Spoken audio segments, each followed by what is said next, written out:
First discussions with the Japanese Prime Minister Shinzo Abe, South Africa confirmed its support for Japan's 2015 bid to acquire a 9th permanent seat at the United Nations Security Council for the year 2016-17 period. Senegal's President Macky Sall was next. His country's involvement with NEPAD drive the continent's agenda for economic growth. While the bilaterals were underway, non-governmental organizations at the summit are up in arms. They're demanding that G20 leaders address the issue of illicit cash outflows.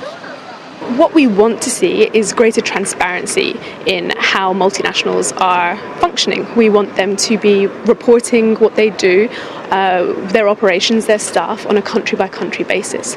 Now that's crucial to know exactly what multinationals are contributing to the economy, and it also makes it easier for citizens to understand what companies are doing in their own countries.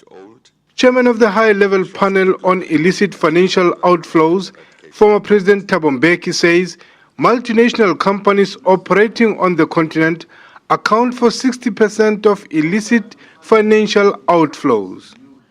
The chairman's disclosures challenges the notion that the embezzlement of funds and bribery by some African leaders were major sources of illicit financial outflows. Wow. Australia's Minister of Finance, Joe Hockey, accuses commercial companies of being the main source of illicit cash outflows.